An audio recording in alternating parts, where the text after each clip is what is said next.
para gravar rapidinho. Bom, pessoal, então a gente está cobrindo aqui esse tema de produtor-consumidor, na interseção aqui, recordando a parte de threads, e para depois passar para a parte de sockets. Então a gente pediu para o ChatGPT produzir um programa de produtor-consumidor, ele fez esse programa aqui, mas é um programa que está com alguns problemas, então a gente colocou esse programa no gobolt.org, e a gente está agora tentando achar os problemas. Então, um dos pontos aqui que está se chamando a atenção é que existiria um eventual problema de ele produzir antes de consumir, ou consumir antes de produzir. Mas não tem esse problema, porque a gente está verificando se o count é igual a 0 para poder produzir, para poder consumir. Então ele só vai consumir se já tiver produzido pelo menos 1. Então não tem esse problema de produzir ou de consumir antes de produzir. Mas eventualmente teria algum problema de concorrência, sim. Mas qual é o problema?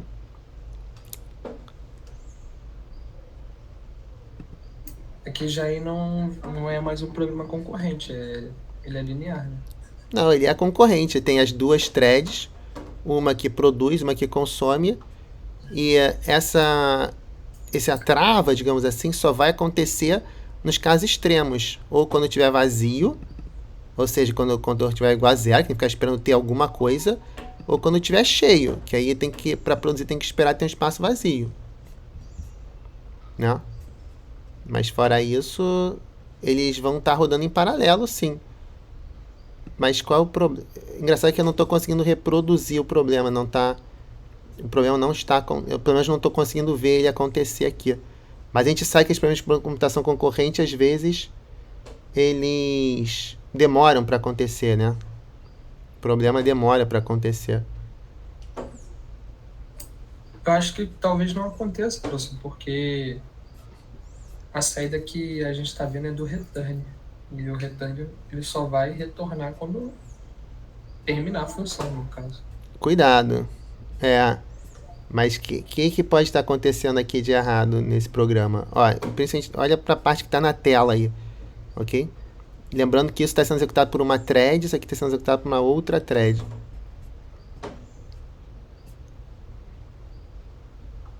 Uhum.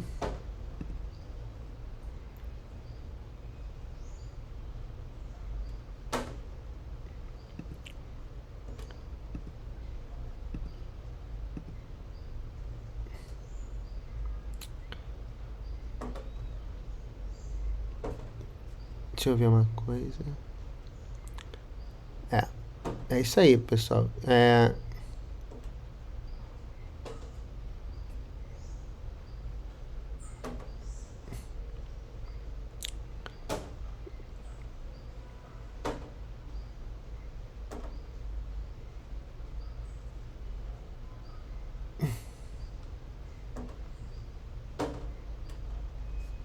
E aí, alguém se lembra qual é o problema desse programa? Por que ele... Eu tô tentando ver ainda, fazer aparecer aqui, mas... Independente de aparecer ou não, a gente já sabe que nesse programa... Aham. Seria consumir antes de produzir? Mas como que você pode consumir antes de produzir? Porque para consumir você verifica se tá zerado o buffer. Se tiver zerado, você não faz nada. Mas se não tiver zerado, né, você vai consumir o que tiver lá, né? Então não tem chance de você consumir uma coisa que não tenha sido produzida. Porque você só vai... Sempre vai ter essa condição sendo respeitada, então. Exatamente. Você verifica se não está vazio. Se não tiver vazio, que você vai consumir. No caso aí do 3, Sadoc, ele consumiu antes de produzir o 3. Pois é. Ele consumiu antes de produzir. Então, verdade. mas então, um excelente ponto, que bom que você viu isso. Mas ele de fato consumiu antes de produzir? Ou foi exatamente o que a gente ficou discutindo na aula passada, né? É uma questão de... A gente já discutiu isso aqui bastante na aula passada, né? Não é que ele tenha consumido antes de produzir, é a mensagem de impressão, né? Que ele imprimiu o consume antes de imprimir o produced. Né? Porque ele produz... corretamente. Ah? Mas ele consumiu corretamente. Exatamente, então. Então ele produziu, só que não imprimiu essa mensagem. Aí ele consumiu, imprimiu essa mensagem e depois imprimiu aquela. Essa é uma excelente pergunta para a prova, ok? A gente mostra essa saída daqui e pergunta: afinal, ele consumiu antes de produzir ou não? Né? Então, realmente, esse é um dos problemas desse programa, que a mensagem de impressão ela não está agrupada com a produção em si. Como é que a gente resolveria esse problema que a gente falou da última vez? Da última vez você resolveu colocando um Exatamente. né? É isso aí. Então a gente coloca um mutex englobando esse put e o print, e aqui o get e o print. Se eu botar esse mutex aqui englobando esses dois e o mutex englobando esses dois aqui, Ele vai printar na hora certa. exatamente, porque ele não vai quebrar isso aqui no meio. O que está acontecendo é que ele está fazendo isso, quebrando para outra e depois voltando para cá. Mas se eu Ele vai colocar aguardar a primeira ser concluída, para a segunda depois imprimir e vice-versa. Exatamente, ele não vai permitir que isso aqui seja executado pela metade, ou vai ser, ou Entendi. tudo ou nada. Ou ele vai produzir e imprimir a mensagem que produziu, ou não vai fazer nada. E aqui Show de também. bola. Então essa seria uma solução para resolver esse problema da impressão. Até a gente pode botar essa solução, mas tem um problema mais grave aqui, que não é só um problema de impressão. Ainda não ocorreu, né, esse problema. Até agora. Eu acho que não ocorreu, mas se eu botar... vamos fazer o seguinte. Vamos botar aqui um máximo, ok? Vamos botar aqui um máximo. Vamos botar esse máximo igual a 1 milhão.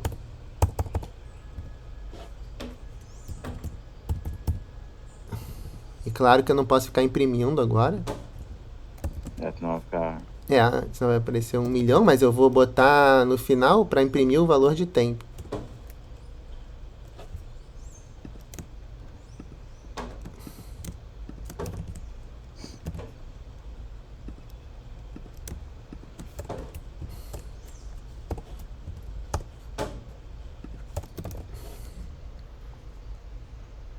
Vamos ver se funciona. Temp tá escrito com TMP ou tá T... não, Tá com TMP mesmo. Acho que não tá no... Será que não tá no escopo global? Compilation failed. Eu tentei botar, mas deixa eu ver se... Não, eu acho que não tá como variável global.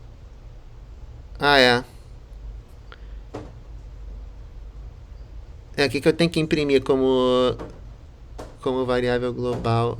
Eu tenho que imprimir a última coisa que ele pegou. Tem duas possibilidades aqui. Uma é botar essa temp como variável global. Eu vou botar um global temp. Global temp. Ok? Só para imprimir no final.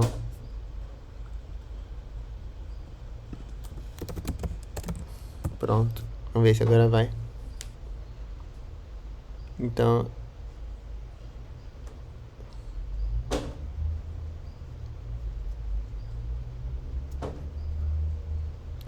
tempo de execução excedeu. Deixa eu botar um buffer maior aqui, ó. Vamos ver se assim vai.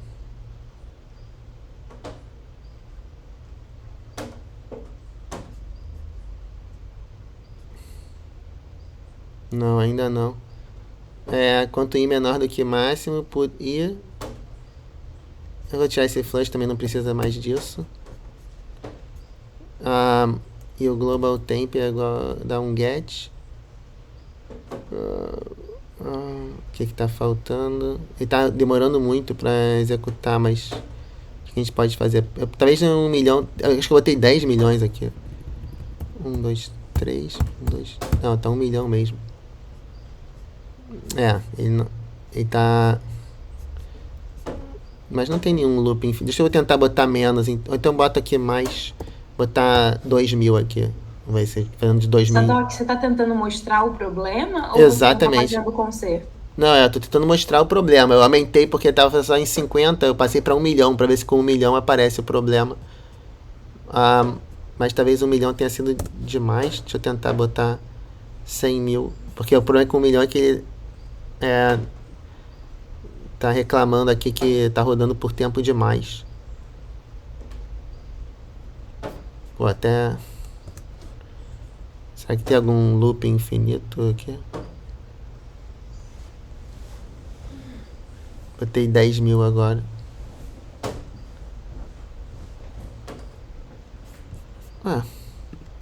Agora tá... tá aí, ó. 9.999. Deixa eu tentar aqui. Acho que... Deixa eu botar 100 mil agora. Agora tá... Tá 10 mil ainda. Vamos ver.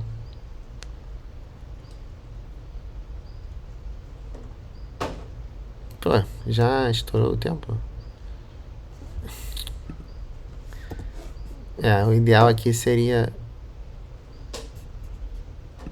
10, vou botar 100 mil agora.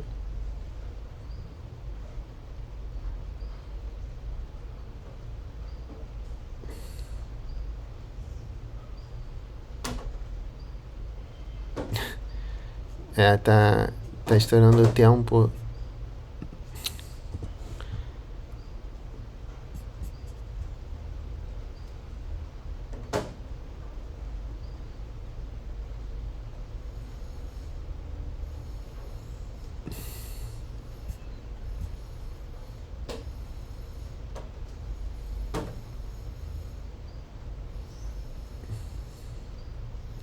Tudo bem que o tempo aqui deve ser bem escasso, né? Deve ser bem restrito o tempo que ele deixa o programa rodar. Mas me surpreende que esteja também demorando tanto assim. Tudo bem que são 100 mil que eu estou executando, 100 mil iterações, ele gera 100 mil.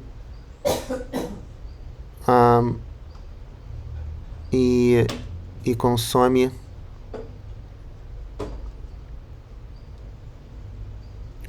100 mil.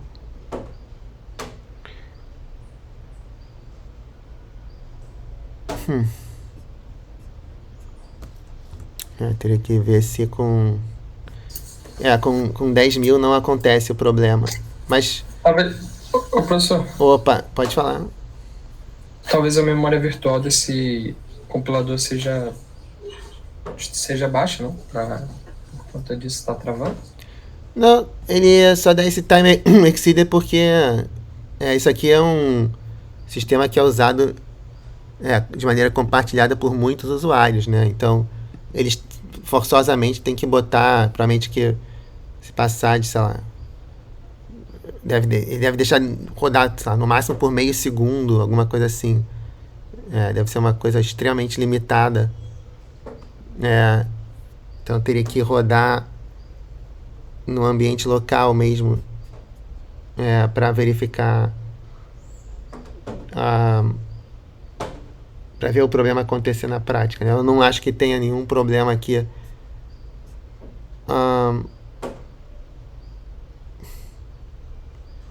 de loop infinito ou nada disso, porque eu estou rodando aqui só um loop 2 vezes até 10 mil e fazendo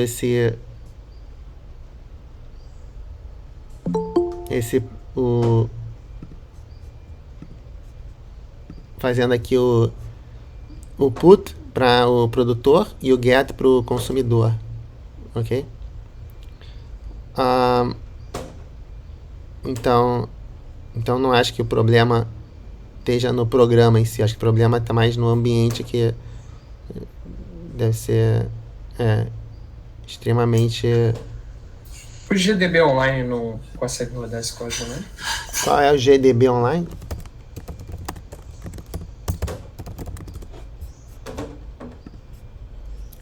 Vamos ver.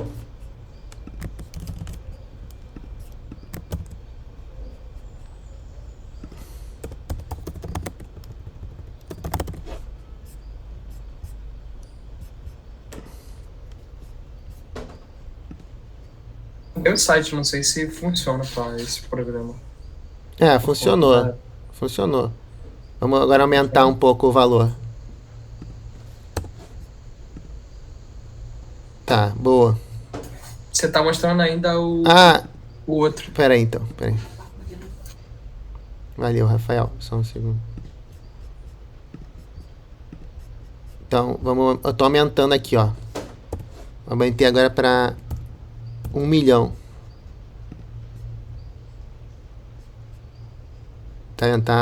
Ele tá até 1 milhão tá funcionando. Vou aumentar mais ainda, 10 milhões.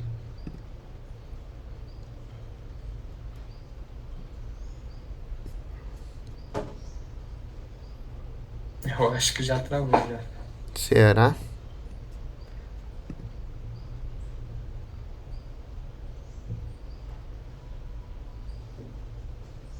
Deixa eu dar um stop.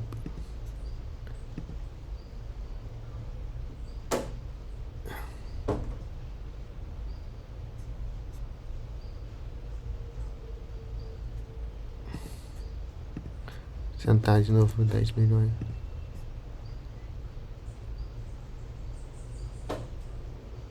Esse aqui é 1 milhão.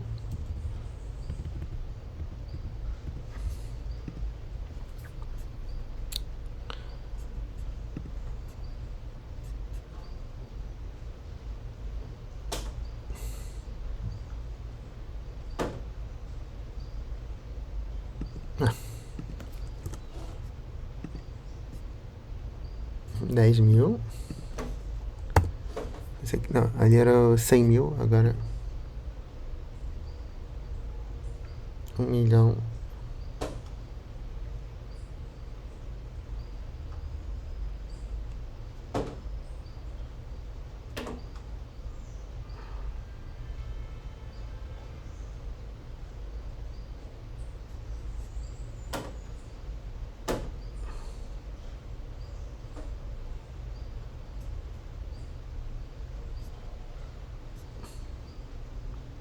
Engraçado, eu esperava de tudo, mas não esperava que ele travasse assim. A gente teria que para ter algum tipo de noção do que está acontecendo. Ele tá rodando ainda? Tá. Aqui. Se a gente teria que mostrar de tempos em tempos. Por exemplo, if e módulo, vou botar de 10 mil em 10 mil para ele mostrar, ok? Ou de 100 mil em 100 mil. De 100 mil em 100 mil ele vai mostrar o que ele está produzindo. Não, peraí.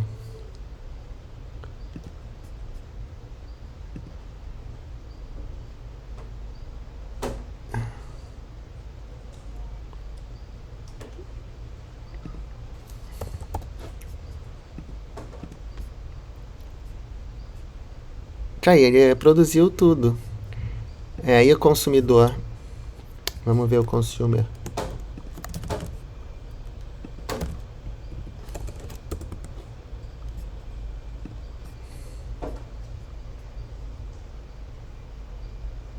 Ah, tá. Aqui tem que ser o global tempo.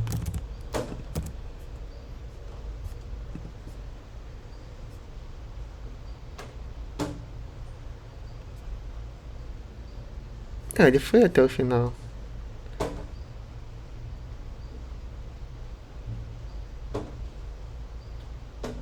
Será que essa variável não está sendo apagada? Ele não está printando nada? Mas que coisa estranha, porque... Põe uma mensagem também para ser printada, professor, de repente... Aqui, ó. Produce... Na main. Mas tem aqui para printar no final. Mensagem que eu digo, sei lá, um oi só. Não printar só a variável, sabe? De repente ela pode estar vazia de alguma forma. E ele tá printando ela e não aparece nada, porque tá vazio.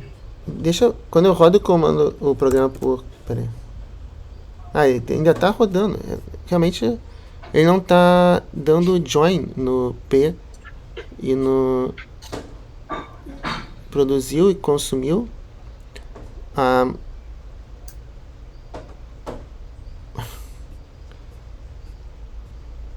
o get. Será que... ok. Já veio o problema. Ele esvaziou. E aí ele fica aqui, depois que ele esvazia, ele fica aqui... talvez seja o último. Que ele...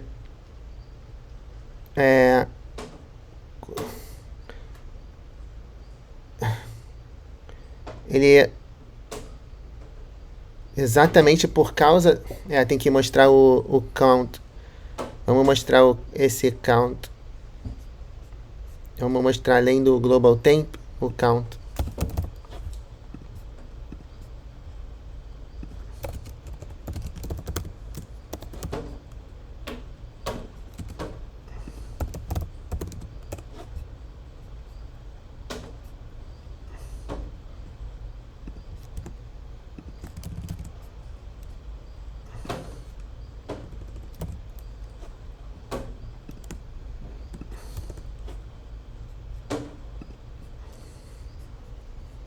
Tá aí, ó. Pronto. Agora tá bem evidente, ó.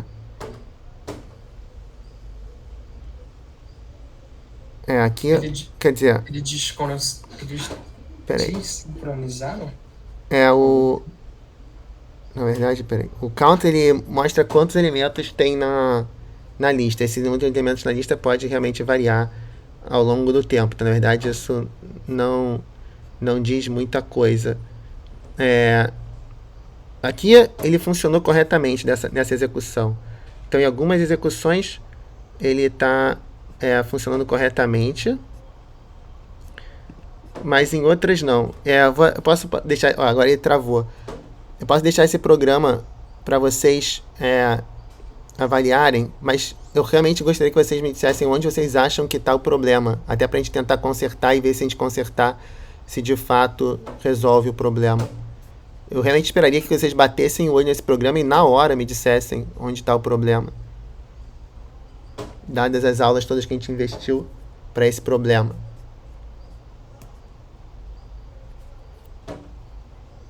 Pode ser que tenha até mais de um problema, mas um problema com certeza a gente sabe que tem.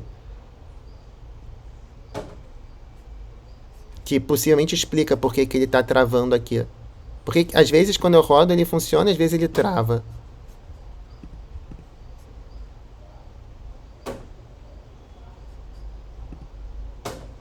Não.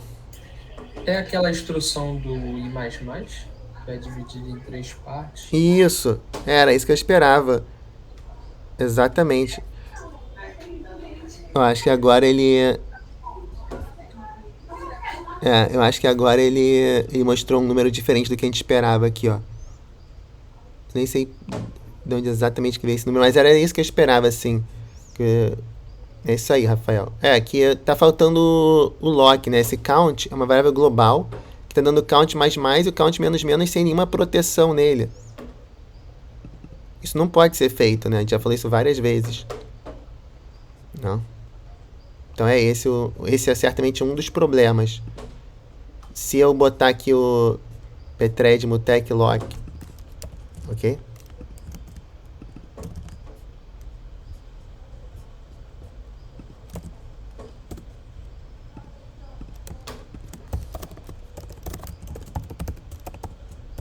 E o pthread mutex unlock.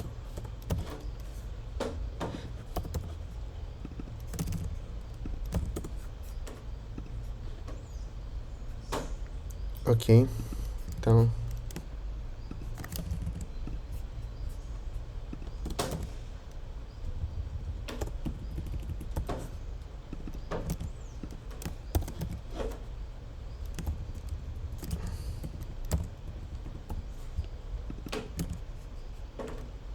Então eu esperava que vocês estivessem mais afiados aí, ok, pessoal? Revejam as aulas.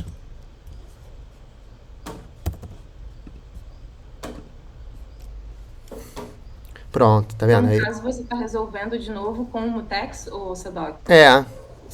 Tem duas soluções. Uma é colocando o mutex em torno mais, menos, menos, e a outra seria pegando aquela instrução atômica, né, que faz mais, menos, menos, sem precisar de mutex. Mas agora, tá vendo? Agora ele nunca mais trava, ó, tá vendo? Toda vez funciona perfeitamente, dando o resultado que a gente esperava, tá vendo? Eu perdi a explicação do problema porque a minha internet caiu. Você pode falar qual sim. foi o problema? Sim. O problema é o mesmo que a gente tem mostrado ao longo de várias semanas agora, que é a questão de que você não pode fazer em computação concorrente o mais e o menos sem proteção, né? Se você faz isso sem proteção, essa instrução de mais ou menos ela se divide em 3 instruções, né? 3 microinstruções. Essas microinstruções, quando são executadas de maneira intercalada, elas se misturam de formas imprevisíveis, né? E aí podem gerar problemas, do tipo contador passar a assumir valores inesperados, né? Ou voltar a assumir o valor zero quando na verdade ele já deveria estar positivo, ou vice-versa, né? Então era esse o problema. Tudo bem? E aí você resolveu o problema colocando o mutex, né? Exatamente. Fechando, tanto no mais quanto no menos. Exatamente. Você falou de uma outra possibilidade? Qual seria a outra possibilidade? A outra possibilidade é de você trocar esse count mais por uma instrução atômica, né? Trocar por uma instrução atômica do tipo... eu não me lembro mais de cabeça, mas a gente mostrou em uma lista de exercícios qual era a instrução atômica correspondente a mais e menos, né? Tudo bem? Ok. Aí, a gente pode agora voltar aqui no ChatGPT e falar com ele. Olha só.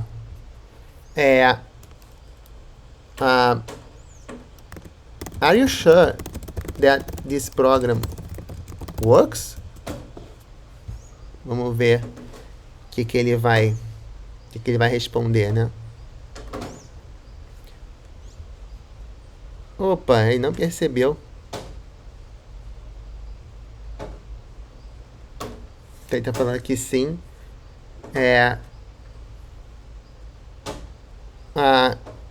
Vamos lá. Don't you need to protect the vamos lá, count variable with mutex?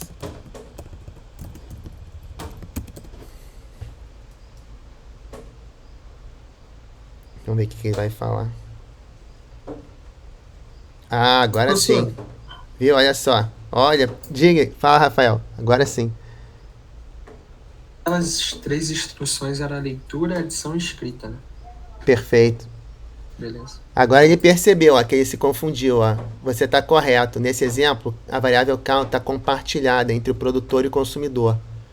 Como resultado, é importante protegê-la com um mutex para evitar que as threads não interfiram, né? Então aqui tem o programa atualizado. Agora sim, tá vendo, com o mutex protegendo o count. Então, pessoal, eu acho que cada vez mais ao longo da graduação vocês vão estar vendo soluções usando o ChatGPT, porque isso aí que veio para ficar, não tem mais retorno. Só que é extremamente importante que vocês tenham uma visão crítica sobre isso. Porque como vocês estão vendo aqui, se você usa esse negócio sem saber o que está fazendo, isso pode gerar soluções que pareçam corretas. Isso que é o mais perigoso, porque a solução parece certa, ela quase sempre funciona. Só que, eventualmente, no momento mais crítico, ela pode parar de funcionar e isso gerar problemas graves. Quando você vai apresentar, por exemplo, chefe, ele vai travar. Exato, pode acontecer. Então, esse é um exemplo que realmente pode ser quando você vai apresentar, mas outros exemplos também que às vezes ele fala coisas que parecem perfeitas. Só que quando você vai olhar mais profundamente, você vê que tem erros bobos. Entendeu? Então, assim, eu não tenho a menor dúvida como vocês estão vendo aqui, que o ChatGPT pode ajudar muito. Olha, ele fez agora perfeitamente. Só que, de novo, se você não sabe o que está fazendo, se você usa isso aqui exclusivamente para fins de aprendizado, tem que tomar um cuidado muito grande, porque ele pode acabar confundindo ao invés de ajudar. Ok?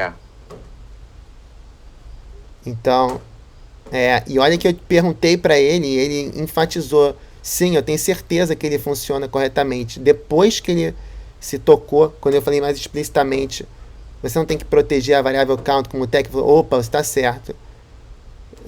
Aí ele mandou a versão atualizada. Professor, mas isso também não é um problema desse tipo de inteligência artificial? Que ela vai aprendendo com o que vai recebendo? Né? Então, essa é uma excelente pergunta, Rafael. Eu não sei se o ChatGPT... Eu sei que ele realmente foi treinado com aprendizado por reforço, sim, você tem razão. Ele aprendeu com o que ele foi ensinado. Agora, eu não sei se ele continua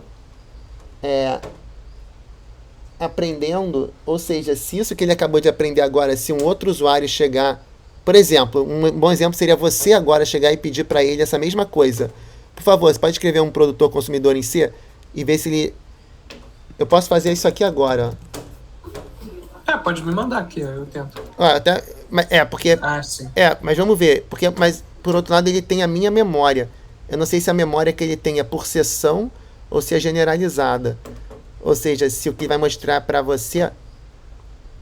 Porque comigo eu esperaria que ele já acabou de aprender, que ele não vai mostrar o mesmo... Vamos ver se ele vai mostrar com o mesmo erro, se ele aprendeu ou não. É a verdade. Oi? Porque ele pode aprender por sessão, mas não aprender globalmente, né? Agora ele aprendeu comigo, ó. Ele botou o lock agora.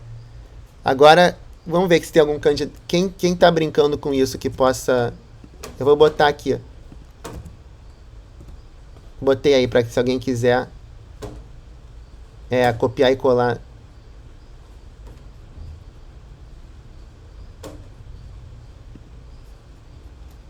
Aí vocês veem.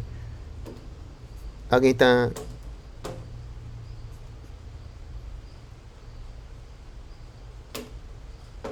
Então comigo aqui na minha sessão ele aprendeu.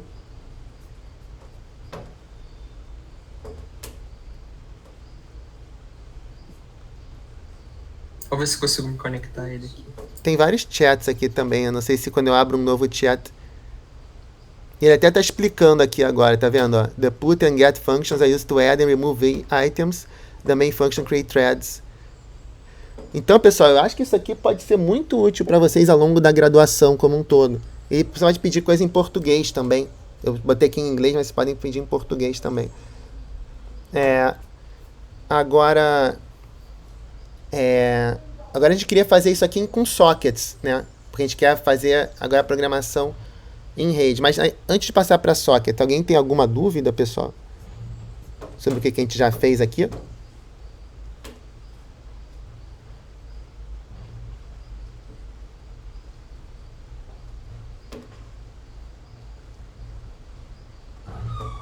Não? Professor, Pode falar. buffer é só o tamanho da mensagem. Né? Qual? Buffer é o tamanho da mensagem. Aqui Isso. Esse aqui é um buffer compartilhado. Então esse buffer compartilhado, deixa eu fazer um desenho aqui para isso aqui ficar mais claro. O buffer é um vetor, não é? É um vetor. Sim. É que às vezes eu fico confuso. Buffer é tradução de vetor ou fila. Aqui. Da maneira como funciona. Naquele nosso exemplo do lago, é como se fosse o lago compartilhado, ok? Então tem esse buffer, que é esse vetor. Ok?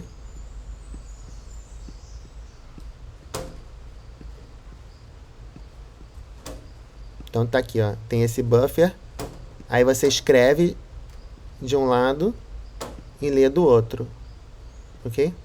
Então você escreve na posição marcada nesse exemplo como qual é a variável que ele estava usando?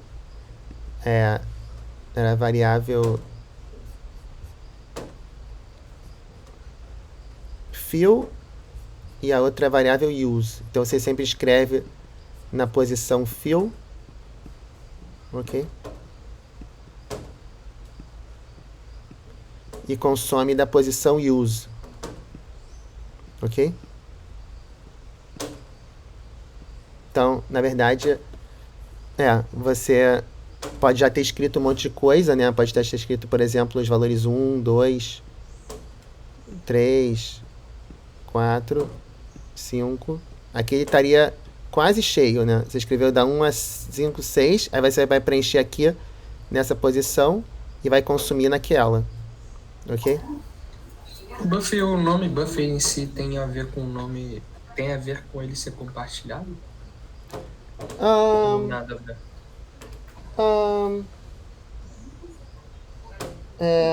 Assim, não necessariamente um buffer vai ser compartilhado entre processos, porque às vezes ou entre threads, né? Porque às vezes você pode ter um buffer numa thread, por exemplo, local, por exemplo, para assim, um exemplo de outro lugar em computação que aparece buffer, né? Quando você está navegando por um grafo, você pode querer, por exemplo, empilhar os vértices por onde você já navegou e depois desempilhar. Seria um exemplo de situação onde poderia ter um buffer sem ser no contexto de memória compartilhada, ok? Mas em muitas situações, buffer vai se referir a um espaço que é compartilhado, sim. Beleza. Aqui ele tá fazendo um exemplo, parece que ele realmente aprendeu. Ah, que bom. Ele tá fazendo com lock, né? Uhum. Ah, então funcionou. Então ele tá aprendendo o tempo todo, sim. Interessante, Legal. né? Legal mesmo. Claro que você pode ensinar coisas erradas para ele, talvez, né? Isso seria um perigo, né? Você pode começar a ensinar coisas racistas, coisas, enfim, xenofóbicas. Eu não sei Mas se... será que ele aprende isso? Aí que tá, não sei o quão protegido ele tá contra aprender besteira. Ou até mesmo, por exemplo, se eu desse uma dica errada de programação para ele, talvez algumas ele consiga se proteger, mas outras não, né? Aí, isso aí vai... o Milton também... legal, Milton. Então, tanto você quanto o Rafael verificaram que ele de fato aprendeu.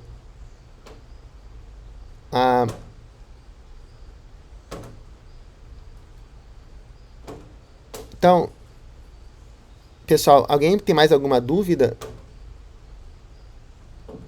Vamos passar para sockets agora? Então, vamos pedir para ele repetir esse programa, mas agora usando sockets, ok? Ou seja, programação com redes agora. Por favor, você pode agora refazer o programa... Não tá mostrando, professor, na tela. Peraí.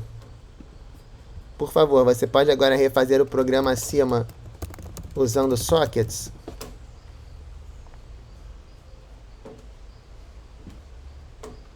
Que aí acho que essa vai ser uma boa maneira de a gente verificar. Olha só. Então, pessoal, eu quero fechar esse curso. Eu quero que, ao completar esse curso, que vocês tenham essa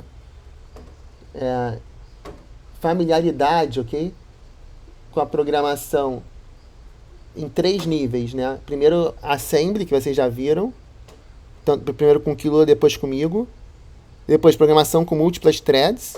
E depois programação que são várias threads na mesma máquina. E finalmente programação com vários processos em máquinas distintas. Ok? Para mim, se vocês fecharem esse curso com essa familiaridade desses 3 conceitos, eu acho que eu já vou estar bem satisfeito. Ok? Então, essa aula de hoje a gente está dando mais um passo nesse sentido. Ok? Então, a gente vai estudar esse código aqui gerado pelo ChatGPT para fazer um produtor consumidor, mas que agora o produtor e o consumidor vão poder estar rodando em máquinas distintas. Ok? Vamos ver o que ele vai fazer aí. Professor, Opa, pode falar. em máquinas distintas, será que vai dar aquele problema da variável i? De ele consumir, por exemplo, ele escrever, só que o outro está parado ainda numa posição, aí faz resetar tudo, aí dá problema. Então, com máquinas distintas, o negócio é, por um lado, mais fácil e por outro, mais difícil.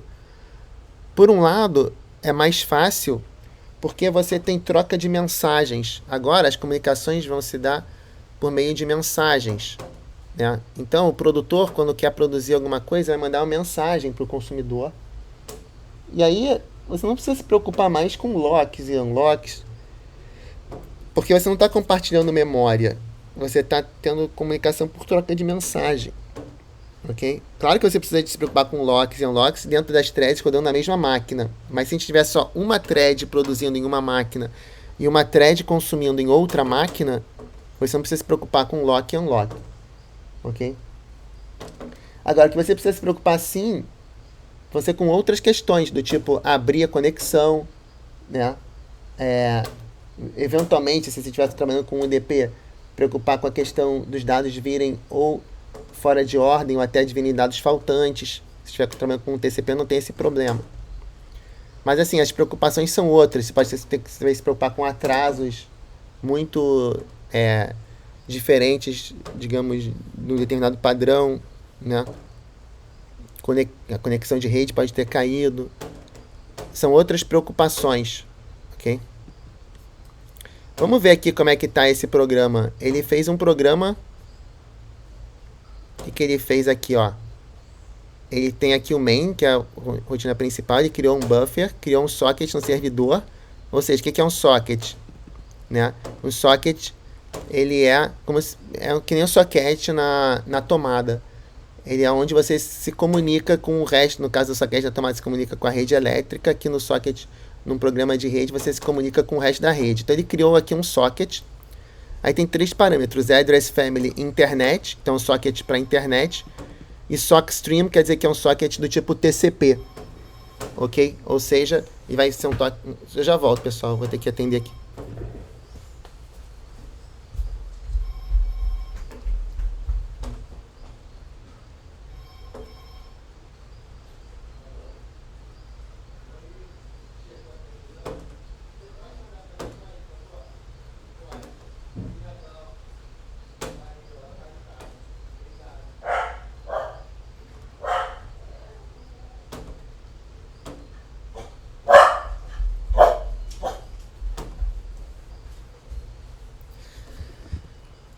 Oi, voltei.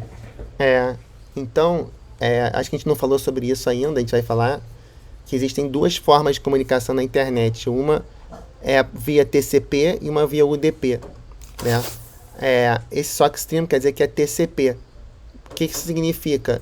Quer dizer, a gente sabe que a internet, em geral, ela não é confiável. Ela faz o melhor esforço para entregar os pacotes, mas eles podem se perder, podem atrasar.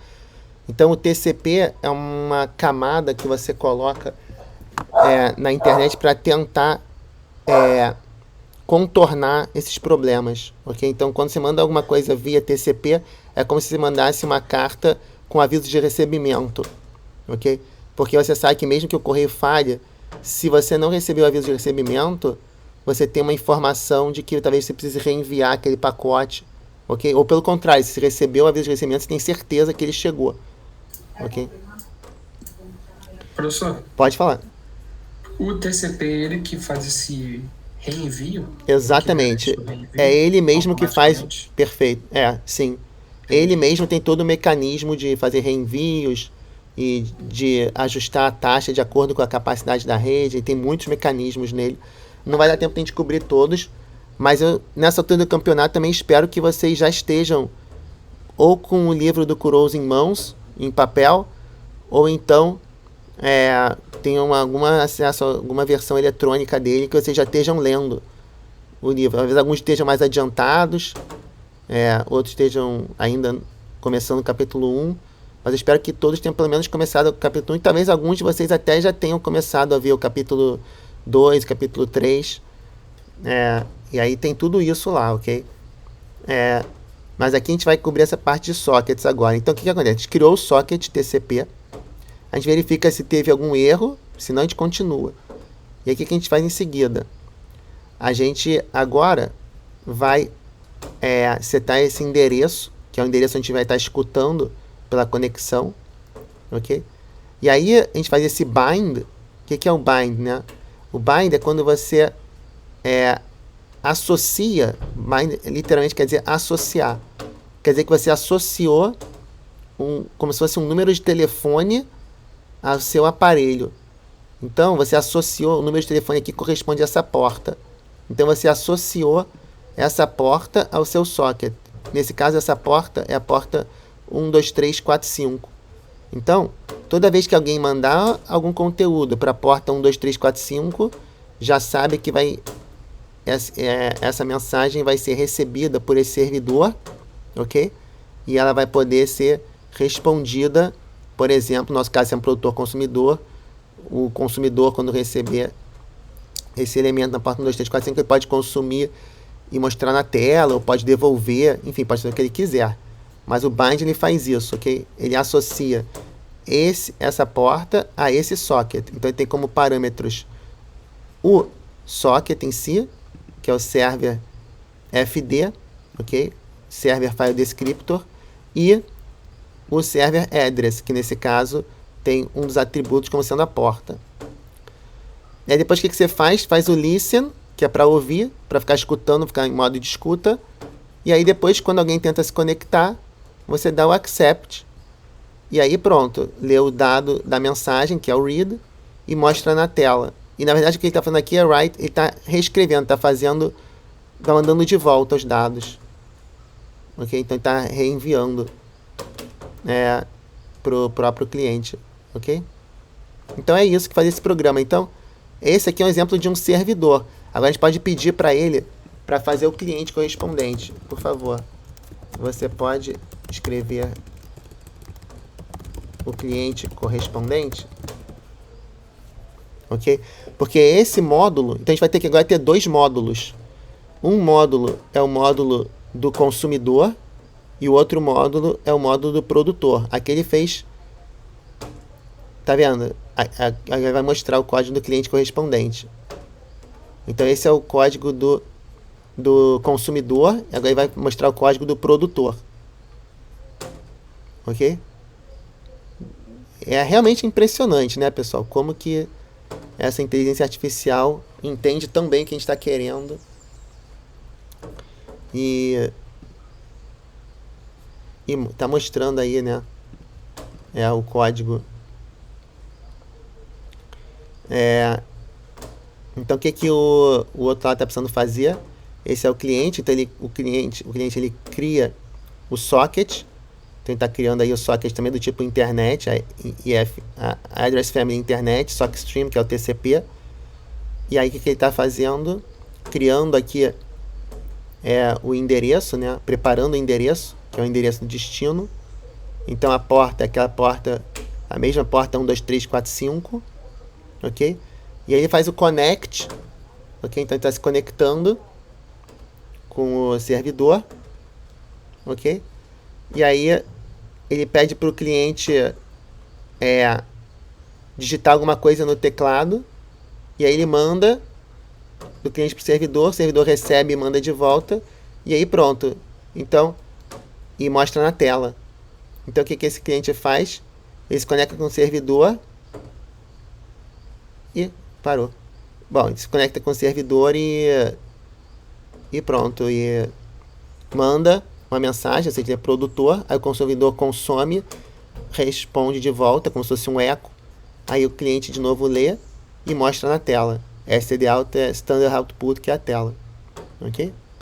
Então estão aí, pessoal, os primeiros 2 programas que vocês estão vendo. Produtor consumidor. Agora em sockets. Com sockets. Então, pessoal, eu vou passar uma lista de exercícios para vocês com sockets, ok? Para vocês treinarem. Provavelmente eu vou passar para a primeira semana de janeiro. Aí vocês já podem, quem puder, já ir começando a fazer para quinta-feira, para já ir tirando dúvida. É uma boa.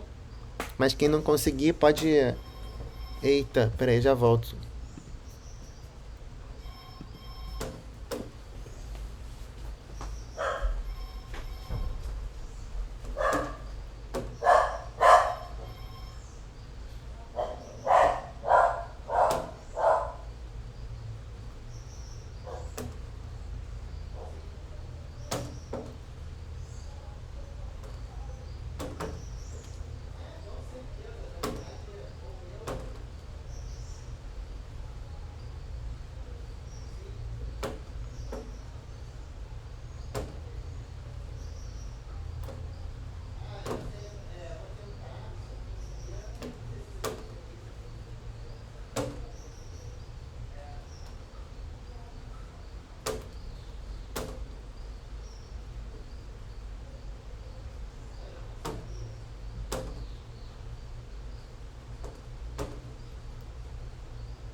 Oi, pessoal, voltei.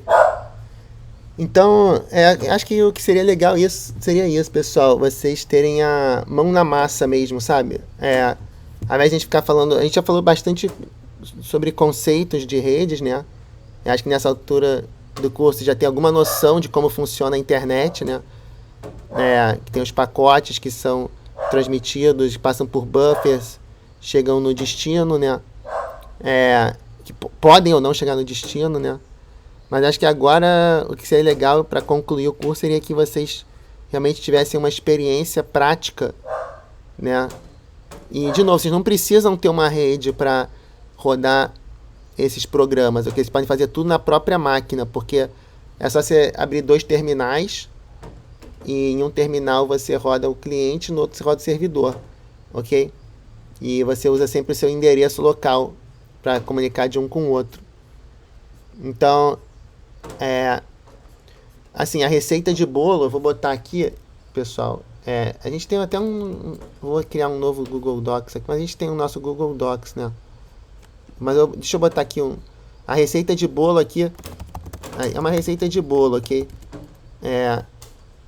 Receita de bolo para programação com sockets, ok? Então, isso aqui vai para praticamente todas as linguagens. No servidor, você faz o socket para criar o socket, depois o bind, listen e accept. Depois seguido do read, write e close. Ok? Isso é no servidor, e no cliente você faz o socket, connect, read, write e close. Essa é a receita de bolo. Não tem muito mistério não, tá, pessoal? Então, por que essa é a receita de bolo? O socket é para você criar, ok, o seu socket localmente.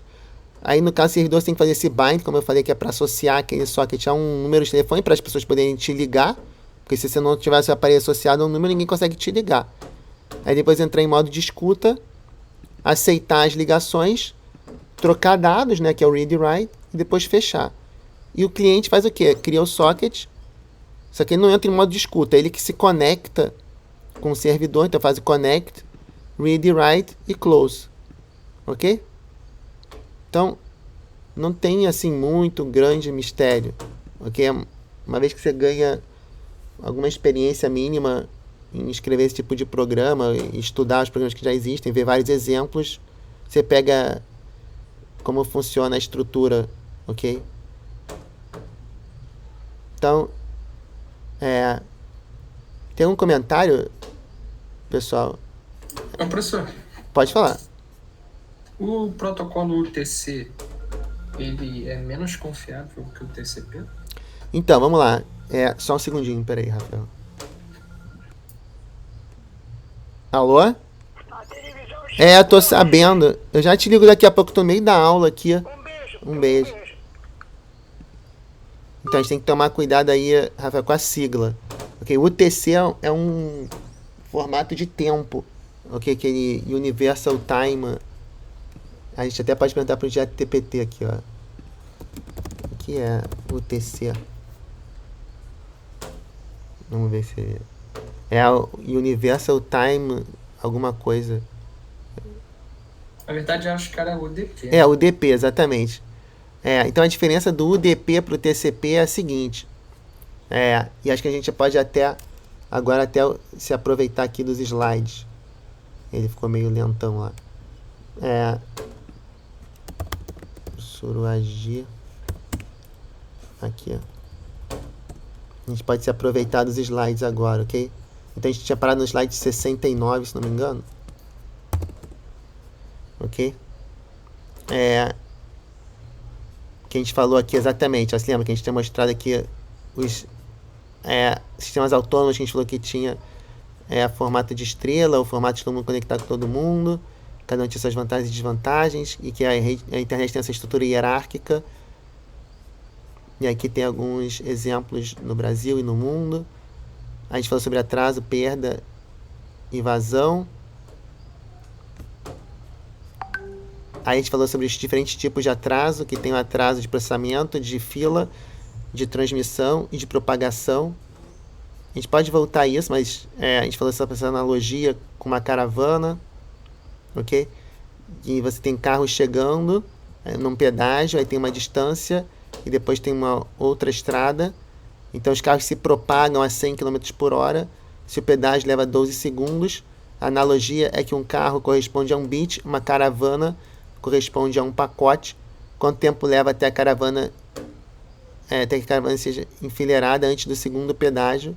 O tempo para atravessar toda a caravana através do pedágio é 12 vezes 10, que é 120 segundos, ok?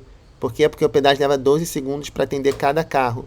Então o tempo de transmissão, ou seja, o tempo que leva para transmitir esses carros, para empurrar eles para a estrada, é o tempo de transmissão, ok? Para empurrar eles para a próxima estrada. Enquanto que o tempo de propagação é o tempo que leva para eles propagarem de um pedágio até o outro, que nesse caso vai ser de 62 minutos. Por quê? Porque eles vão a 100 km por hora, então leva 1 hora para percorrer 100 km, e o tempo total e levou 2 minutos no pedágio, então o tempo total vai ser 62 minutos, que é 60 mais 2. Não, desculpa, isso aqui são 2 minutos. Então aqui essa analogia é bem legal, ok? Aí fala que os carros chegarão ao segundo pedágio antes de todos os carros tenham sido atendidos no primeiro. Nesse exemplo, sim. Tá vendo? Ou seja, nesse exemplo, todos os carros vão chegar no segundo pedágio. Os carros chegarão ao segundo pedágio antes que todos os carros tenham sido atendidos, sim. Por quê? Porque depois de 7 minutos, o primeiro carro chega no segundo pedágio e ainda tem 3 carros que nem passaram pelo pedágio ainda. Ok? Mas isso pode acontecer ou pode não acontecer. Ok? Então o primeiro bit do pacote pode chegar ao segundo roteador antes que o pacote tenha sido totalmente transmitido no primeiro roteador. Isso pode acontecer, ok? Aí tem aqui o atraso de fila, né, que a gente falou também que esse atraso de fila é o atraso por conta do fato dos pacotes ficarem enfileirados, né? Aí a gente sabe que nas redes de carros, aqui é uma estrada sem fila, aqui é uma estrada com muita fila, né? E aí aqui está o atraso em função dessa quantidade que a gente chama de aqui ele está chamando de largura de banda, que é a capacidade do seu roteador, né? Então L é o tamanho do pacote em bits e A é a taxa de chegada de pacotes. Então L vezes A é a taxa com que chegam bits por segundo e R é a taxa com que você serve em bits por segundo. Se chega mais do que você serve, o que acontece? Você vai ter um sistema que a fila vai crescer para infinito. Mas mesmo que a taxa de chegada seja próxima da capacidade de serviços, você já começa a ter problemas, ok? Por quê? Por causa da imprevisibilidade, né? Então, se chegam, por exemplo, 10 pacotes por segundo e você serve a 11 pacotes por segundo, sabe? Pô, tá tranquilo, né? Chega a 10, sirvo 11. Mas não, porque isso é na média. Se chega a 10, em alguns momentos podem chegar a um monte, e aí você vai ter filas grandes, ok? Então, aqui a gente está mostrando exatamente como que o atraso varia em função dessa quantidade que é o LA sobre R, que se chama também intensidade de tráfego. A gente pode cobrir isso com mais calma numa das próximas, mas aqui tem o trace route. Eu quero chegar nessa pergunta aí que o Rafael tinha falado. Aqui tem as perdas sobre o TCP versus o DP. E aqui tem o conceito de vazão. Ok? Então, o que é a vazão? É a taxa com que os bits são transmitidos entre o transmissor e o receptor. Ok? Então, aqui você tem o emissor, que é o sender, ou servidor, e aqui tem o receptor. Então, você tem essa aqui, a taxa de RS, que é o rate of the server, por isso que é RS. E aqui tem o RC, que é o rate of the channel, ou a taxa do cano. Ok? Então, aqui tem um switch no meio. Então, esse a gente está assumindo que esse servidor vai injetar dados numa taxa de RS e esse switch aqui no meio vai injetar numa taxa de RC, ok? Então, a taxa... Opa! Perdão, pessoal, eu jurava que a aula ia ser presencial hoje. Foi mal, pô. Então eu não anunciei o suficiente. Não, eu tinha esquecido mesmo. Tá. Então... depois a gente tá gravando tudo, depois você pode assistir. Mas tava sentindo tua falta aí, Reik. A gente até agora falou a novidade. Oi, pode falar. Sobre a vazão. O nome que dão para em inglês isso seria throughput. Perfeito, é isso aí. Sim, é a tradução de vazão, é throughput. Ok? Então é bom estar familiarizado com esses dois termos. E, em geral, nesse caso daqui, por exemplo, você tem aqui a vazão em um canal, que é RS, a vazão no outro, que é RC. Mas qual seria a vazão da rede? Alguém tem alguma ideia sobre isso? Você pergunta qual a vazão dessa rede?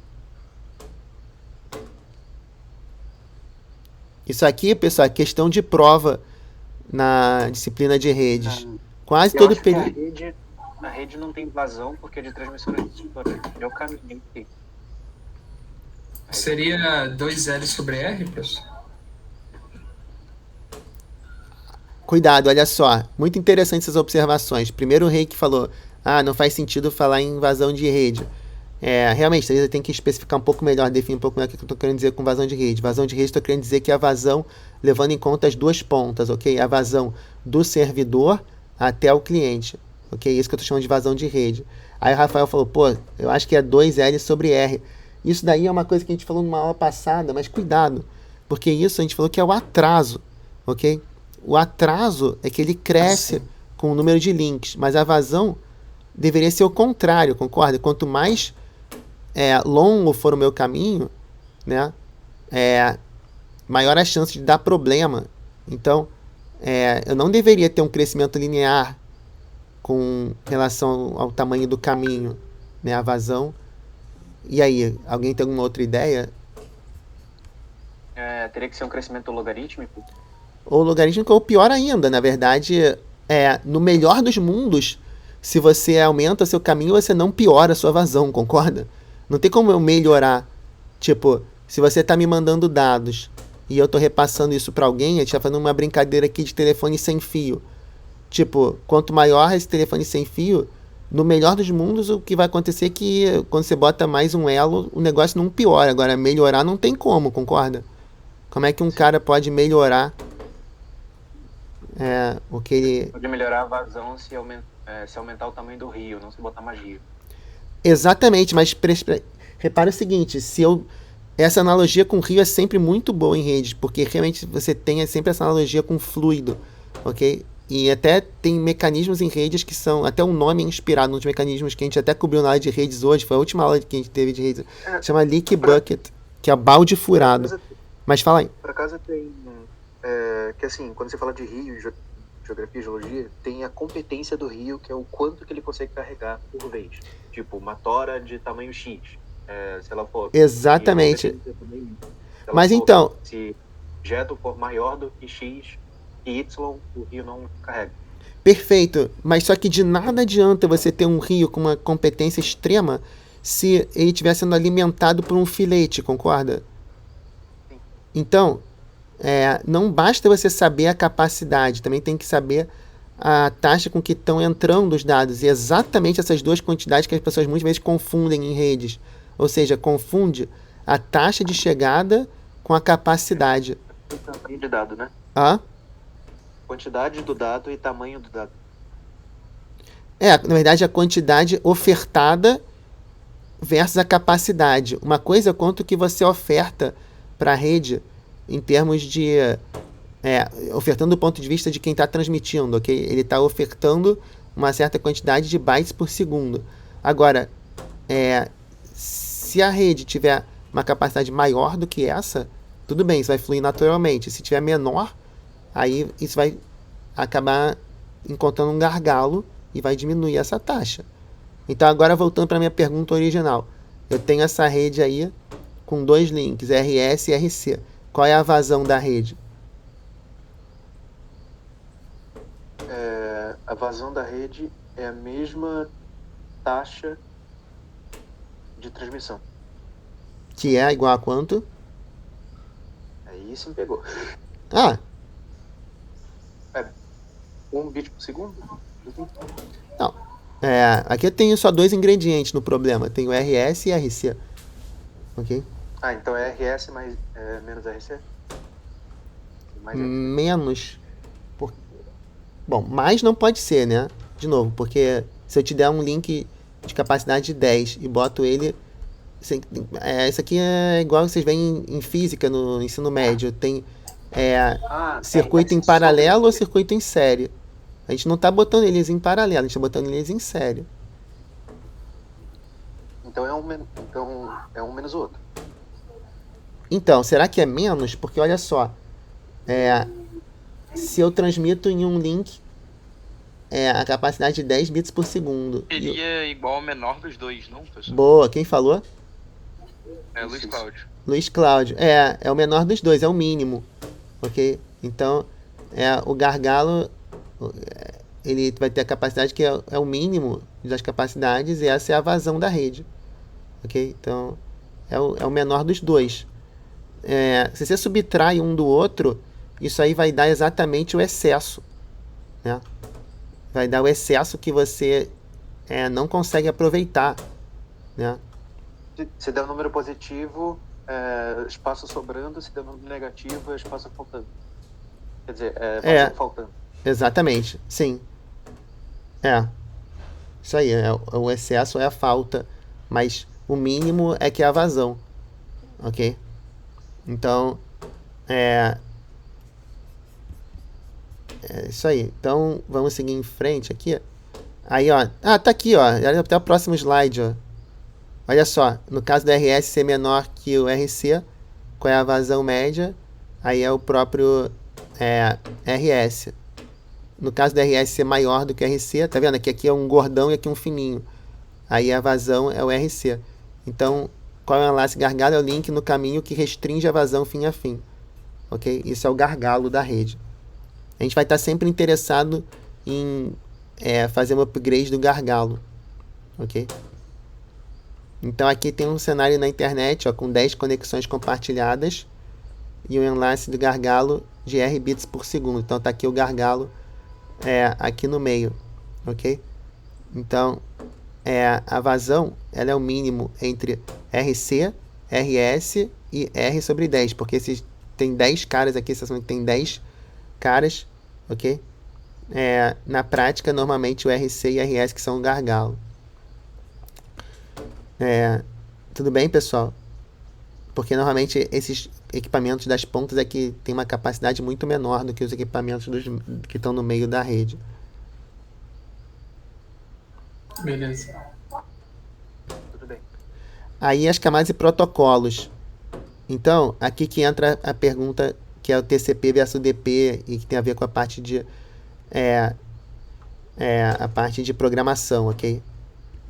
Então as redes são complexas, tem muitos pedaços e a pergunta é: há alguma esperança em organizar a estrutura, ou pelo menos para a gente poder discutir esses temas de maneira estruturada, né? Como é que a gente vai falar de hosts, roteadores, enlaces, aplicações, protocolos, hardware e software.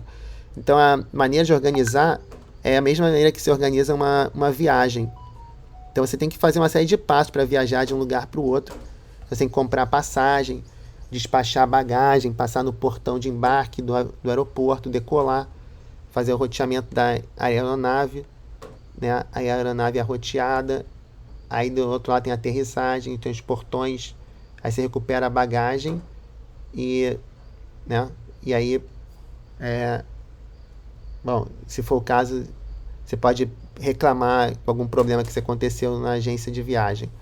Então esses são os passos, né? Quando você sai e quando você chega.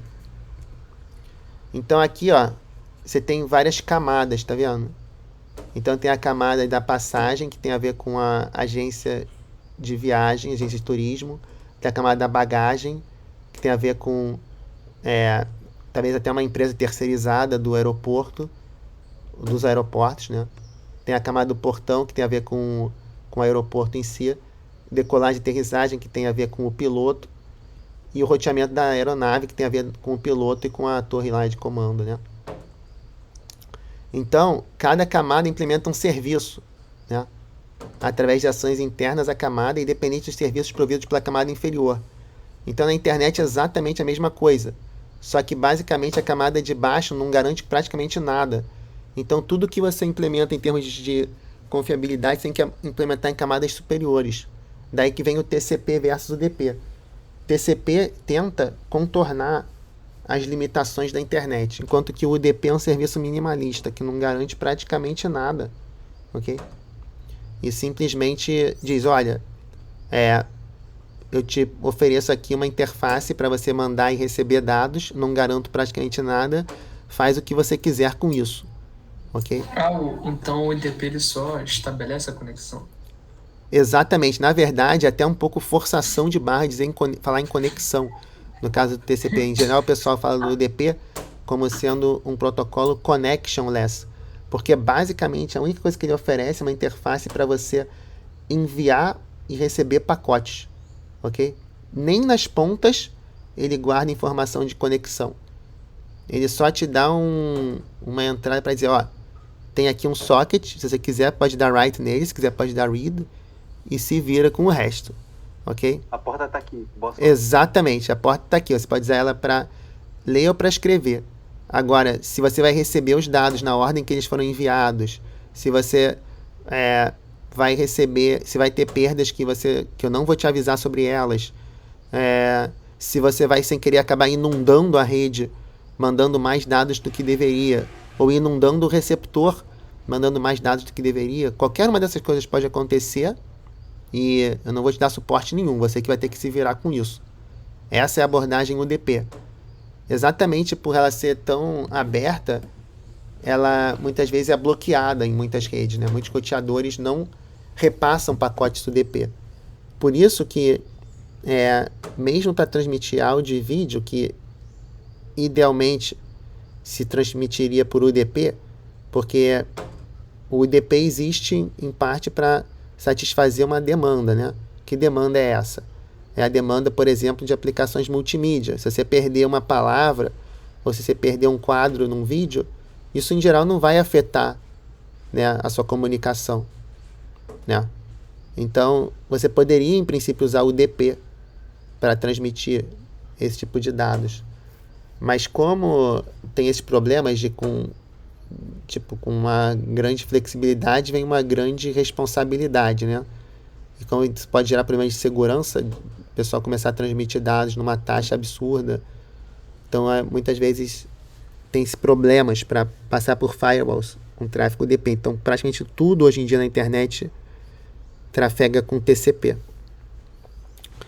A não ser algumas aplicações bem específicas, como, por exemplo, o DNS, que é o Domain Name System, que é o catálogo da internet. O catálogo da internet, que serve para mapear nomes em endereço IP, ele funciona com UDP. Pô, mas que isso? O catálogo é super importante, né? Como é que você faz isso de maneira não confiável? Né? Que o UDP não tem confiabilidade. Mas aí a razão é que tem um balanço entre confiabilidade e desempenho. O TCP ele é mais pesado, né? Tem que manter muita informação sobre as conexões, os cabeçalhos são maiores. E como o UDP, esse catálogo, né, do DNS, transmite mensagens muito curtas, e se você perder uma delas, você pode rapidamente pedir uma retransmissão. Então o pessoal preferiu usar o UDP para implementar DNS, ok? Esse é um exemplo de uso de UDP, e ele não é bloqueado por ninguém. Nenhum roteador bloqueia tráfego de DNS, porque sabe que é um tráfego muito importante, né? Mas se você inventar a sua aplicação, né, e usar o UDP para ela, talvez você seja bloqueado, ok?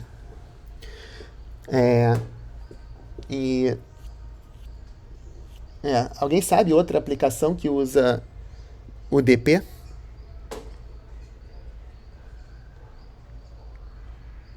Então, outra aplicação que usa o UDP é o DHCP, que é a aplicação, é o sistema que você usa para, quando você entra na internet, receber um IP. Quando você chega numa rede desconhecida, né? Num cybercafé, num restaurante, numa academia, na própria universidade, você nunca entrou naquela rede antes, né? Uma máscara subnet? Exatamente. Para você receber o seu IP e sua máscara de rede, você usa esse protocolo que é o DHCP. E ele funciona em cima do UDP. Sabe, pô, mas por que ele funciona em cima do UDP? É por outro motivo. É porque o TCP só permite comunicação ponto a ponto. Então o TCP ele permite que eu me comunique com alguém, mas não permite que eu me comunique com várias pessoas ao mesmo tempo. Quando você chega numa rede, como é que você vai se virar se você não conhece ninguém? Você tem que, dar um grito, né? Oi, pessoal, cheguei, alguém me ajuda, né, para eu entrar nessa rede. Então isso aí só pode ser feito via UDP, ok? Então, assim, o UDP tem um espaço hoje em dia na internet, mas é um espaço que é bem limitado em comparação com o TCP. Peraí, o TCP, ele é P2P? Não, ele é ponto a ponto. Ele pode ser usado para implementar aplicações peer-to-peer ou outras aplicações, assim como o UDP também, ok? Então são coisas diferentes. É um bom ponto que você levantou aí. E é legal, porque realmente ponto a ponto que eu falei, né? E não par a par. Peer-to-peer, em geral, o pessoal traduz como par a par. E ponto a ponto é outra coisa. Ponto a ponto quer dizer que a sua comunicação envolve 2 pontos. De A a B. Exatamente. De A a B. E não de A até uma comunidade. Ok? Então, praticamente toda a comunicação na internet ela se dá de forma ponto a ponto. Ok? Porque quase tudo que trafega na internet realmente é um tráfego que tem uma origem e um destino únicos. Ok? Existem tentativas de se disseminar mais o famoso multicast na internet, que é a transmissão em grupos, que em princípio seria muito mais eficiente, né, do que a transmissão unicast, que é a transmissão ponto a ponto. Porque, por exemplo, na Copa do Mundo aí, todo mundo vendo a mesma coisa, né? Mas mesmo assim, você tinha um fluxo para cada casa, para cada dispositivo, né? Que é um certo desperdício, né? Mas é assim que a internet tem evoluído. Professor, mas se você transmitir para todo mundo, você não pode estar gastando recurso à toa?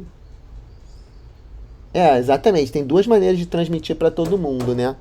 Uma maneira, deixa eu abrir aqui o Jamboard. Lousa interativo. Então, aqui tem duas maneiras de você transmitir para todo mundo. Uma maneira é, você tem aqui a fonte e ela abre várias conexões, uma para cada destino. Essa é uma forma de transmitir para todo mundo, né? Mas isso é um certo desperdício, principalmente porque uma parte desse tráfego vai estar percorrendo o mesmo link. Então isso aqui tudo pode estar, por exemplo, no mesmo link. Aquela analogia que a gente fez lá com o cano, pode ser que isso aqui seja tudo um cano único. Você está mandando um monte de vezes pelo mesmo cano, a mesma informação. Ok? Tá vendo? Para mandar para todos esses caras. Seria tipo um esgoto, então. Não, esgoto seria se você tá mandando lixo. Você não tá mandando lixo. Não, você tá mandando... no caso, o esgoto seria o contrário. É que ao invés de vários canos únicos da central até a casa, você faz um cano central que passa na frente de todas as casas, por assim dizer, e vários canos menorzinhos que ligam as casas a esse cano principal. Perfeito, tudo bem, isso é estrutura física. Mas do ponto de vista lógico, existe uma questão aqui nessa parte daqui, ó. Nessa outra parte daqui, tá vendo? Se nessa parte você tá mandando um monte de vezes a mesma coisa. No caso, por exemplo, da Copa, o que você preferiria fazer? Você preferiria fazer assim, ó. Mandar uma vez pra cá, certo? E aí esse cara replica. Faz muito mais sentido, né? Esse seria o multicast? Exatamente, isso que é o multicast Entendi. original. Você tem um endereço de multicast, quando você manda para esse endereço, você manda uma cópia, e aí esse endereço multicast se encarrega de depois quem está conectado nesse endereço multicast de receber as cópias, ok? Mas isso não implica em roteadores melhores? Exatamente. Então, isso implica em um roteador ter suporte a multicast. E muitos roteadores hoje em dia não suportam multicast. Por quê? Porque na prática, o que acabou acontecendo é que o pessoal bolou uma solução alternativa, que é por meio de cache. Então, ao invés de você pedir para o roteador suportar isso, você coloca uma mini cache aqui, e aí você realmente manda uma vez só, esse dado fica numa cache aqui, e aí o pessoal consome dessa cache.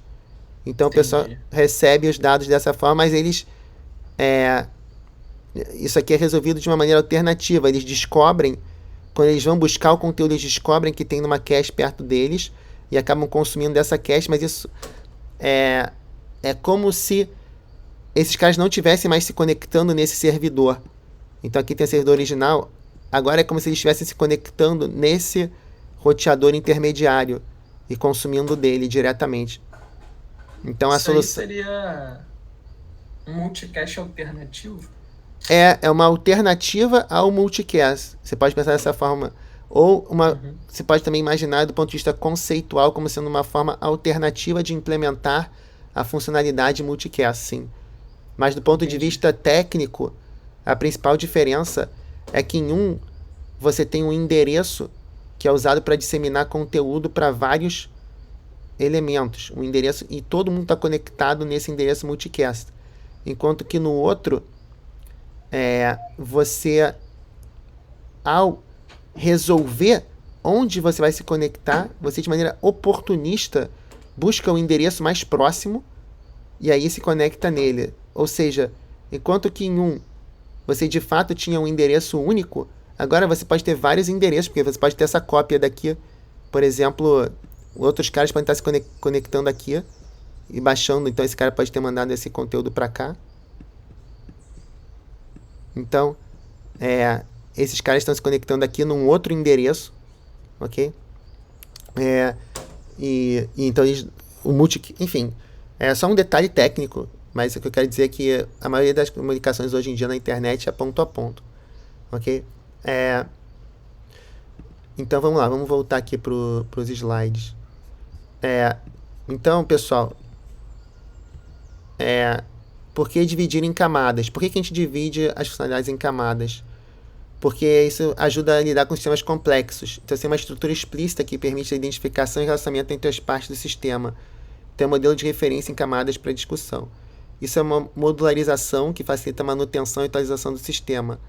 Se você mudar um serviço de uma camada, isso vai ser transparente para o resto do sistema. Por exemplo, se você mudar o procedimento no portão do aeroporto, isso não afeta o roteamento do avião. Não tem nada a ver uma coisa com a outra, né? Então, a divisão em camadas é considerada prejudicial? Ela, em princípio, não. É uma coisa boa, só que pode ter alguns prejuízos em alguns momentos. Porque, por exemplo, ao dividir essas coisas, por exemplo, digamos que você só tem o telefone da sua companhia de turismo, você não tem o telefone do aeroporto. Então, você vai precisar descobrir o telefone do aeroporto para resolver esse problema de bagagem. Talvez, do ponto de vista de cliente, fosse mais fácil se esses dois serviços fossem unidos de uma maneira só. Mas é claro que se você ligar para a sua empresa de turismo, pode ser que elas te ajudem a resolver o problema da bagagem, né? Então, assim, tem vantagens e desvantagens, né? E aí aqui está a pilha de protocolos da internet, ok? E é assim que é dividido o livro. O livro, a gente está no capítulo 1. Aí depois, cada capítulo é um elemento dessa camada, dessa pilha, tá vendo? Aí capítulo 2 é a camada de aplicação. Capítulo 3, exatamente a camada de transporte, que é o TCP e o DP que a gente falou antes. Sendo que o DP é tipo, sabe, umas 10 páginas do capítulo, e o TCP, sei lá, são umas 80, 90 páginas. Porque, é claro, o TCP é que faz tudo. O DP é praticamente um elemento da camada de transporte que não faz nada. Simplesmente deixa passar tudo para a camada de rede. Ok? Aí depois tem a camada de rede, que faz o repasse e encaminhamento de datagramas, que faz o roteamento. Depois a camada de enlace, que serve para comunicar entre vizinhos. E a camada física, que são os bits no fio. Então, essa é a pilha de protocolos da internet. Ok? E a gente, quando programa com sockets, a gente está aqui nessa camada lá de cima. Ok? Que é entre a aplicação e o transporte. Então, a gente está implementando uma aplicação, fazendo uso do socket, que é algo que é fornecido pela camada de transporte. E aí, pessoal, tem algum comentário sobre esse slide aqui? Beleza. Não, nenhum. Tudo bem. Depois vocês podem ler com mais calma. Vocês devem estar lendo o capítulo 1, né? Vai trazer dúvidas na próxima também. Aí aqui tem um modelo alternativo. Esse é da internet, esse é o do OSI. Eles são praticamente iguais, ok? A principal diferença é que nesse modelo OSI, colocaram 2 camadas extras aqui, tá vendo? De apresentação e sessão entre transporte e aplicação. Só que, assim, esse modelo aqui foi meio que descontinuado, ok? Então, hoje em dia, praticamente só se usa esse modelo aqui da internet. Então, acho que a gente nem precisa se preocupar muito com isso aqui. Ok? Vamos passar batido. Quem quiser depois pode ver por conta própria. Aí aqui tem um diagrama mostrando aí as relações entre alguns protocolos, né? Bem interessante. E aí aqui mostrando encapsulamento, né? Como que os diferentes elementos da rede, né, trabalham com diferentes camadas. Então, a origem e o destino vão estar sempre implementando todas as camadas, ok? Aplicação, transporte, rede, enlace e física. Só que os elementos que estão no meio da rede, dependendo do tipo deles, pode ser que eles alcancem camadas superiores ou não. Então, aqui tem um exemplo de um roteador que alcança a camada de rede, né? Então ele consegue enxergar os elementos até, como a gente deu uma analogia com o envelope numa aula passada, né? no envelope você tem ali o destinatário, o remetente, né? E dentro do envelope pode ter os dados que está na camada de aplicação, que só vai ser enxergado pela origem e pelo destino. Mas aqui a diferença entre a camada de rede e a de enlace é como se você estivesse olhando na parte de fora do envelope, né? Quem está olhando para a camada de rede consegue perceber qual é o destino final da mensagem e consegue determinar, olha, se o destino final, por exemplo, é os Estados Unidos, então eu vou mandar para o aeroporto. Enquanto que se o destino final é, por exemplo, o Espírito Santo, talvez eu mande para uma rodovia, né? É isso que o cara da camada de rede olha. Enquanto que na camada de enlace, ele está olhando de maneira mais local. Vai falar, tá, tem que mandar para o aeroporto? Então, por exemplo, para chegar no aeroporto, eu sei que eu tenho que, por exemplo, mandar pela linha vermelha, por exemplo. Ok? Então, isso é a camada de enlace. Ela olha para elementos vizinhos, enquanto que a camada de rede, ela olha para o destino final. Ok? Isso vai ficar mais claro na medida que vocês lerem o livro e tal. Mas essa aqui é a ideia geral, ok? Então, a camada de enlace é para comunicar vizinhos, a de rede para se comunicar de origem a destino, mas para máquinas diferentes, e a camada de transporte serve para comunicar entre origem e destino, com máquinas diferentes, mas também com processos diferentes dentro da mesma máquina. Okay? E a aplicação é que está, de fato, fazendo uso dessa infraestrutura toda. Ok? Então, o pacote aqui, ó, tá vendo? Na medida que você vai descendo na origem, ó, você começa com uma mensagem que você quer mandar, aí vai colocando cada vez mais tralha nessa mensagem. Então, a camada de transporte coloca um header, que é o header de transporte, a de rede coloca mais um header, que é o header de network, então HN. Depois a de enlace coloca um header de link layer, HL. Então a mensagem vai crescendo, tá vendo? Quanto mais ela vai descendo, mais ela vai crescendo. Aí ela vai passando pelos enlaces, que vão sempre olhando o que está do lado de fora, né? O header do enlace, até que eventualmente chega no roteador, que vai olhar para a camada de rede, chega no destino, que remove todos os headers e finalmente entrega para a aplicação a mensagem. Ok? Então, esse é o, digamos, ciclo de vida de um pacote na rede. Ok? Professor, Opa, diga lá. o que o protocolo Tor, o que ele muda nessa parte de encapsulamento? Pois é, então, se você perceber aqui, né, em princípio, você, fazendo trace route, como até apareceu no slide anterior, você tem como saber por onde que o pacote vai passar na rede, e você, na verdade, tem até como saber qual é a origem do pacote, porque a origem, ela estampa no pacote o IP da origem, o IP address, né, Internet Protocol Address da origem. Só que às vezes você quer se comunicar, então isso tudo fica totalmente aberto para todos os roteadores, todos os switches no meio da rede, eles sabem quem é a origem, quem é o destino daquele pacote que está passando por elas, por esses elementos, ok? Então, às vezes você quer uma comunicação anônima, ok? Você quer se comunicar sem que ninguém saiba quem é você e com quem você está se comunicando. Então, existem essas redes do tipo Tor de anonimização. O que elas fazem, né? Elas fazem o pacote ficar rodando, né, dentro dessa rede várias vezes, de um elemento para outro, vai trocando esses cabeçalhos para que quando o pacote saia, né, dessa rede Tor, você não tenha a menor ideia de qual foi a origem inicial. E aí pronto, o pacote, o destino vai continuar o mesmo, né? Mas a origem vai ter se perdido. E aí quando o pacote voltar, ele tem que voltar para esse mesmo cara, né? Que foi esse mesmo cara que foi o, digamos, ponto de saída da rede Tor. Aí a Restore tem que, de alguma maneira, ter guardado esse histórico, né? Para poder ir voltando até chegar na sua máquina de novo. Então, você pode imaginar a Restore como sendo um grande novelo de LAN, ok? Que dificulta muito você identificar, né, dentro daquele novelo, qual o caminho que um fio passou desde que ele teve a sua partida até sair do novelo, ok? Não é impossível, né, mas é muito difícil.